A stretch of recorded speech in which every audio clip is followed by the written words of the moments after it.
Operation सिंदूर ने पाकिस्तान के सैन्य तंत्र के भीतर एक घबराहट की लहर पैदा कर दी है। भारत के इस मास्टर स्ट्रोक ने पाकिस्तान के अंदरूनी तंत्र को चौंका दिया और उसकी कमजोरियों को उजागर कर दिया। अब पाकिस्तान अपनी सैटेलाइट और सैन्य तैयारी को मजबूत करने में जुटा है, लेकिन क्या यह भारत की सटीक रणनीति का मुकाबला कर पाएगा? क्या पाकिस्तान अपने संवेदनशील सैन्य ठिकानों की रक्षा करने में सफल होगा? यह सब केवल वक्त ही बताएगा। लेकिन ऑपरेशन सिंदूर का डर पाकिस्तान की नींद उड़ा चुका है। पाकिस्तान को समझ में आ गया है कि युद्ध की स्थितियों में उसकी सैन्य शक्ति उतनी मजबूत नहीं है जितना उसने सोचा था, और केवल गीदड़ भभकी से काम नहीं चलेगा। क्या भारत के ऑपरेशन सिंदूर जैसे हमले फिर से उसे चौंका देंगे?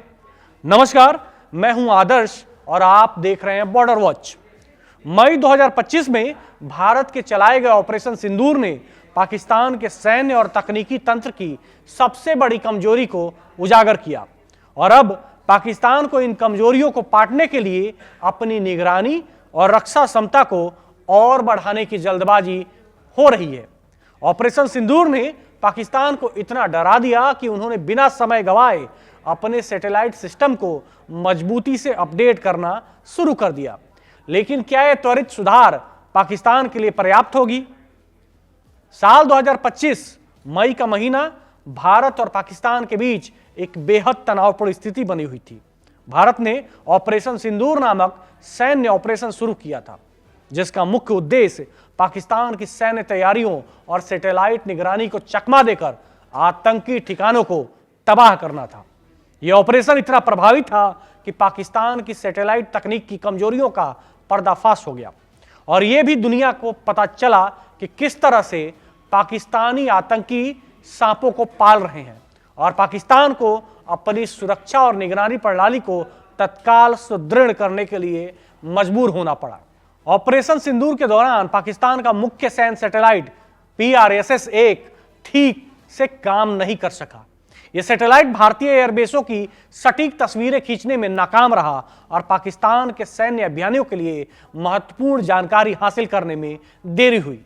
भारतीय रणनीति ने पाकिस्तान सैटेलाइट को पूरी तरह से बेअसर कर दिया, जो इस ऑपरेशन के प्रमुख शस्त्रागार की कमजोरी को उजागर कर गया।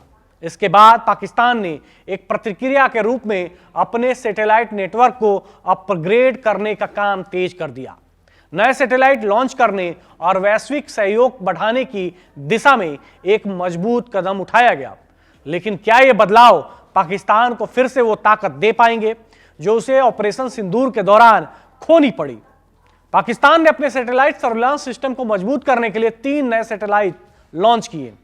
PAUS-80-1, PRSC-EOL और HS-1 जैसे सैटेलाइट ने पाकिस्तान के सैन्य और नागरिक निगरानी को एक नई दिशा दी है।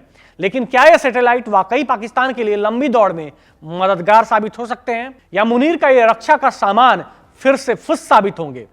ऑपरेशन सिंदूर के दौरान पाकिस्तान को PRSS-1 सैटेलाइट केवल एक बार भारतीय एयरबेसों की साफ तस्वीर ले पाया था।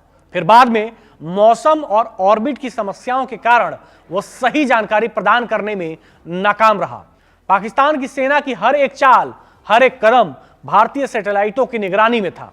पाकिस्तान को यह सब पता नहीं चल सका और उसकी रणनीतिक सोच को बड़ी चोट लगी। यह घटना साबित करती है कि पाकिस्तान की सैटेलाइट तकनीक युद्ध जैसी तेज स्थितियों के लिए तैयार नहीं थी। फिर पाकिस्तान ने चीन और तुर्की से सहयोग बढ़ाना शुरू किया।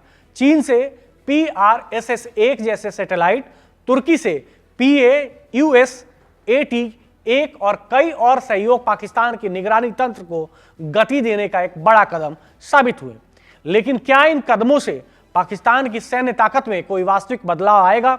वहीं ऑपरेशन सिंदूर के बाद पाकिस्तान के जैकोबाबाद एयरबेस पर भारतीय हमले ने पाकिस्तान को एक और बड़ी चुनौती दी। इस एयरबेस को पाकिस्तान की वायुसेना का एक अत्यधिक महत्वपूर्ण ठिकाना माना जाता है, और यहां F-16 जैसे अत्याधुनिक लड़ाकू विमान तैनात हैं। मई में हुए हमलों के दौरान इस एयरबेस के कई हिस्सों को गंभीर नुकसान हुआ था, और अब तक यह बेस पूरी तरह से दुरुस्त नहीं हो सका है। रक्षा विशेषज्ञ डेमियन साइमन ने जैकोबाबाद एयरबेस की सैटेलाइट तस्वीरें शेयर की है, जिसमें देखा जा सकता है कि भारत के हमलों के बाद यहां के हैंगर की छत को कई हिस्सों से हटा दिया गया है। यह स्पष्ट करता है कि पाकिस्तान इस महत्वपूर्ण बेस को फिर से तैयार करने की कोशिश कर रहा है, लेकिन उसे बहुत समय लग रहा है।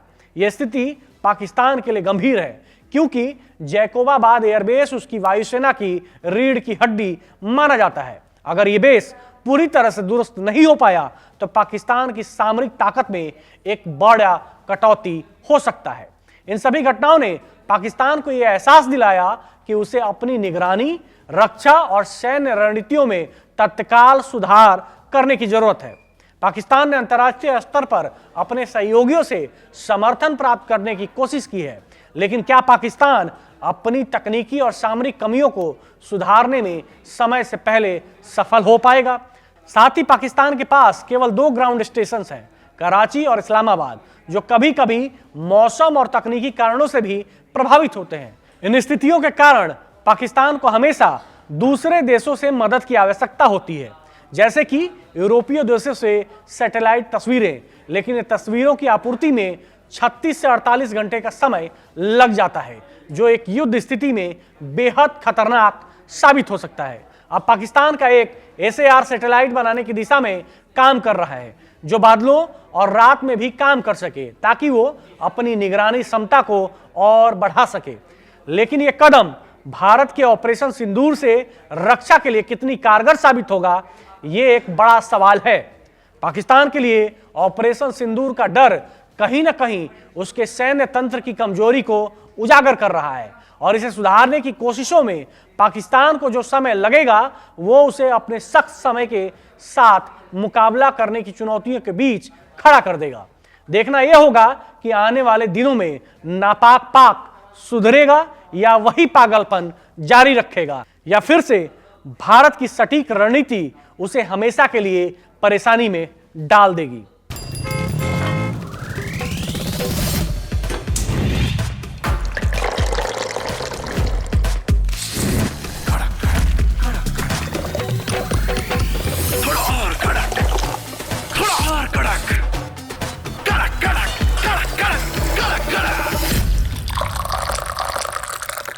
ये कड़क है।